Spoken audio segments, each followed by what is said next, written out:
Hello, beautiful people. How's it going? I tried to turn on the camera, but freaking it's not working again. I don't get it sometimes because I'm going to show you the beautiful wildlife preserve. I was going to say reserve that I'm walking by my house. I'm so glad that this is so close, like within like 10 minutes. Okay, hi. So, hope all is going well. As usual, take what resonates, leave the rest.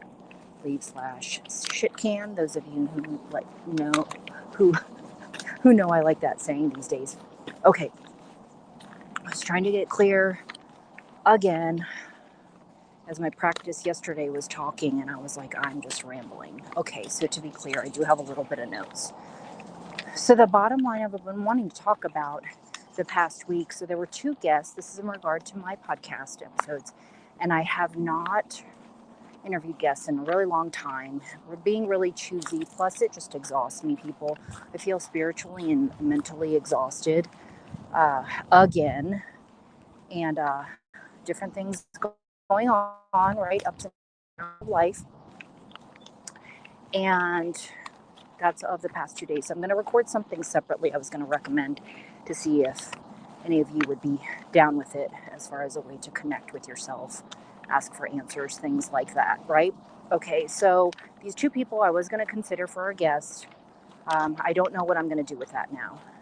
Because again, when it gets really complicated, I get turned off, whether it's the scheduling or whatever it is, or how long it takes them to respond. So it made me think, I don't know what made me get into this, but I haven't talked about this before. We'll see if I end up ending this episode talking about relationships, but I don't think I'm going to do that this time. Okay, so Jocko. I always want to call him Will Link. I think it's Willix. I'm sorry if I mess that up. Obviously, I'm not like a huge authority or expert on him or any of his shows. But I do remember years ago, I first saw him when I was looking into Navy SEAL stuff. And I was like, that guy's going to be famous. Just because not only he has an unusual and unforgettable look and face, and that he's buff as fuck. And we know all those buff guys out there, if we want to call them alphas or macho or whatever. I don't even know why I use that word. But anyway, we are as a people, I think, just attracted to strength in general, right? And he's very commanding presence. And he has a lot of good words and a lot of good everything. So, but for those of you who don't know, I'm going to speed it up, okay? Always interested in veterans growing up. Long story short, yes, my dad was 18 months Vietnam, but like not on battleground stuff, like the artillery unit, just for 18 months. And then my stepdad in the Air Force, navigator of those huge ass C5s, which I never knew forever for like 10 years. Okay, so who I was close to as well. That's my mom's remarried husband. So when I started training in Krav Maga and got my interest in guns and overcoming my fear of guns, I got really interested in first responders and mental health, specifically with them, the increasing suicides, right? Okay, so, which continues to this day, of course, and things are on pause with me with that. So, Navy SEALs, I kind of a little bit explored, but I got really into them with the mindset training because I've been into mindset, very specifically self-defense thinking about 13 years ago. So that's my intrigue there. So I was looking up Navy SEALs, and I think it's when I was also learning about how I was finding out how they were using meditation techniques, right? And I was like, okay, that's kick-ass. I wonder how long or when did that become a part of that whole world of them doing that? Like, who actually started it? And even if you want to say a trend. So anyway, I started diving deep. And then I was just looking at people like Mike Glover, which I know isn't like he's known for that, but like fieldcraft survival, right? Okay, so I never dove deep. I've never had a Navy SEAL, former Navy SEAL, or anything like that on my show while I thought about it. But kind of trying to find the perfect match for me. So Jocko. Okay, so I haven't read or anything on his leadership stuff. I saw him on Sean Ryan podcast. So I saw him on there, and we have a similar upbringing interest. We both grew up, Jocko and I, on the East Coast. He said he was from Maine, and I'm from Pennsylvania. And basically, we have a shared love for punk rock and hardcore music. And so, which totally also I can see explains kind of like his interest in leadership. So, for those of you who haven't studied punk rock as a philosophy, you should, I would recommend, look into that, because it's definitely something that I would say, it saved me, gave me the sense of belonging. But also basically there's ethics and stuff behind it, right? Aside from we'll just take a glimpse of it as far as supporting the little man, kind of, I would say, anti-authoritarian, supports individualism, definitely does not support corporations and things like that. And it also explains, for those of you who haven't looked at my material or anything, kind of where my anti-pretty kind of philosophy went in there, kind of like why does beauty always have to lose? Why does beauty seem to always win? It doesn't matter, like, whether it's job or whatever it is, right? Which is funny, because if anybody were to think that I am attractive, including myself, I'm like, my looks haven't really got me anywhere. So I don't even think I've gotten that many, really, free drinks, like you'd think with my award-winning personality. Ha! I have to say that. Would have gotten me, more, right? According to society. But it's probably also my resting bitch face. But, okay, so there's more to it than that, right? The punk rock philosophies. And a lot of the lyrics, people think it just sounds angry, but they're actually angry and singing about very valid things, right? Unjust things. So long story short, why I wanted to pick him, he doesn't need to be on my show. I don't need to be on his show. I'm actually just suggesting to some people, like, hey, can I just send you some questions and you can work on them in your own time and send them back to me, right? It doesn't even have to be video, but that would be great if they were. So I stopped that because I did actually email and message Echo Charles, his sidekick, and him. And I didn't send an email yet. I think I just messaged them. So I haven't gotten a response back, and it's almost 2 weeks. And so when that happens, I'm kind of like, oh, maybe it's not meant to be, especially when things don't flow. But that doesn't mean anything, because they could come back and still respond, right? And say what's up. So I wanted to ask him, why I'm bringing this up is that because you'd be like, what do you want to ask him? I am basically just wanted to ask him from his unique perspective, as far as him enlisting in the military, and yes, he was way different back then, he still had all these ideologies and philosophies. And so clearly, I'm sure he was probably asked to do shit he didn't want to do. And this goes back to the veterans people. What happens when there's moral soul injury. And we could totally go into talking about holistic healing, but I'm not going to do that. But you should go listen to my Spotify with Dr. Edward Tick. We'll explain a lot. Okay, so that was one of the things is how did he approach those issues, doing things against his will, and then also just not only what's always been going on with military and just their reasons for, recruiting people, or still saying maybe it's about fighting freedom, right? Specifically, but that's not really the truth. And Jocko's all about having his underground podcast. So I thought he would love to answer this. So his approach, and then secondly, because I have more than one question, but the second question was going to be, okay, so what was his approach? And I don't know, would he recommend it now? He might still say yes, because maybe for him it was a positive experience, but I haven't heard his full story. So I really don't know. I just know that I would like to know how he dealt with that. And I thought about all these people that Navy SEAL or not. I mean, some people say, oh, it was a great experience for me and for the military. I'm like, yeah, but not for everybody. What do you have to say about that?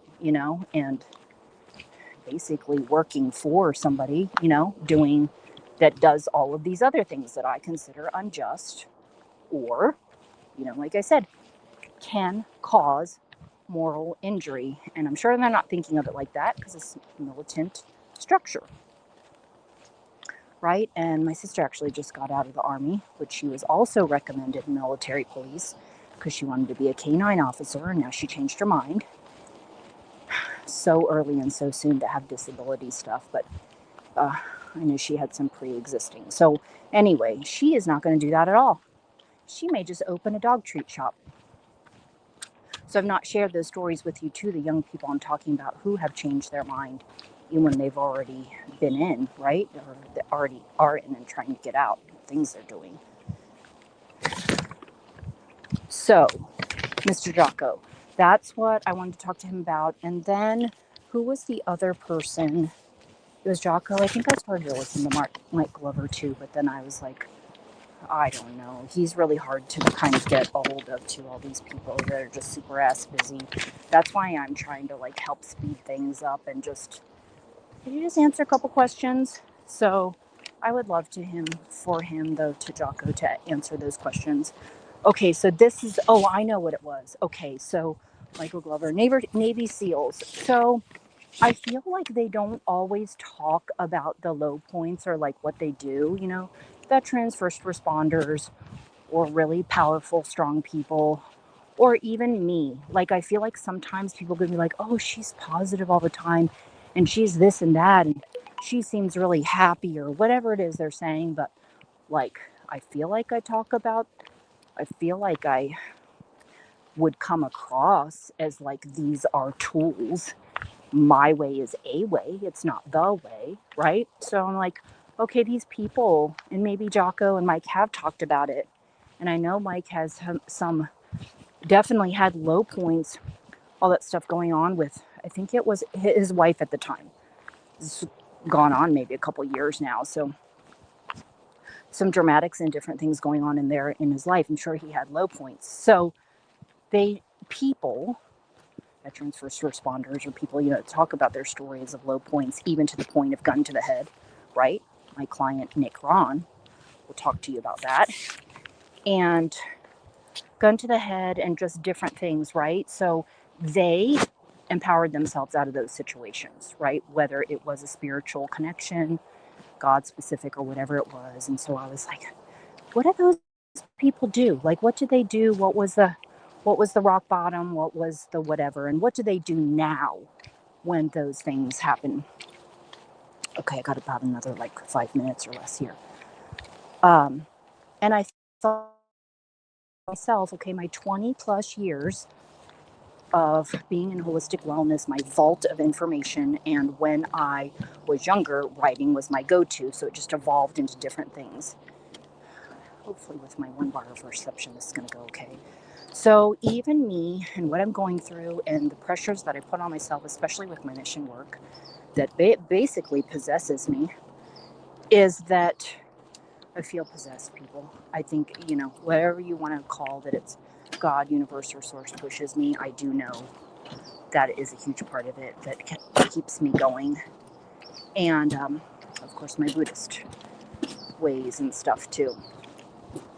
So the bottom line, to put it simply, to say all of that, to pretty much say that I've realized even when I do all of those things, right?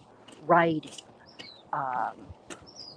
talking on here, smelling my essential oils, drinking my special teas, looking at beautiful things, color therapy, drumming, Reiki, doing my own stuff, prayer, meditation, all this stuff, right? And you know what's so stupid? I say stupid, dumb, because it's so simple. It has nothing to do with the goddamn technique. It's not learning a new technique. It's not. I mean, when I try those other things, I feel like they're temporary, but it's definitely not about a technique, people. It's goddamn love. Being around love and support. And when you're not feeling that, it makes you feel sad, depressed. We're not even talking about current events, people. This is just like mission on earth kind of thing. And obviously I'm still in this transition period of me going through this. This is why I'm talking about this. But I hope in the end the end result, I can tell you what happens. So what the simple thing is, when I said about love, community, and how about, because I am a touch person, touch therapy is very healing. Massage doesn't necessarily do it. It's simply hugs. But I have to ask for them, Can I have a hug? And definitely when you're an introvert, hatred growing up, you are not doing that kind of stuff. And I don't even know that you would even, I made fun of that. Right? Remember? Sound like an old lady? Those people all hugging shit, happy. What do they got to be happy about? I laugh about that. And now I'm the one who have found myself actually asking people that maybe it's just from a particular person, but actually asking for one. And no, I didn't do that when I should have done that probably yesterday. So I'm the one who suffers. But I feel better. I try to look at all those moments that I feel so depressed or sad, or I'm very aware of my energy. And so I'm going to end. Oh, good. It's only 16 minutes. So I'm going to end with saying, I wanted to interview these people to ask them. I would love to ask their techniques or just what they've done, right? I don't have some killer NLP, it's called neuro-linguistic programming technique for anchoring the thought and the negative thinking, but I still have some negative thinking in there. So my homework for myself too is write down all the words for all the types of different negative thinking, including doubt. And there's so much of it all rooted in fear. But this is the kind of stuff, people, that I kind of study and get obsessed about because of wanting really to control and manage the way that I feel, because I notice a difference and I know what it's like to feel happy. So getting a hug makes me feel happy, people. Okay, so I don't know if that works for you. Don't be afraid or embarrassed or shy or whatever. Ask it from somebody that you would want it from, or maybe ask it from somebody you just met. I don't know, whoever gives you a good feeling. Okay, so that was a lot of talking.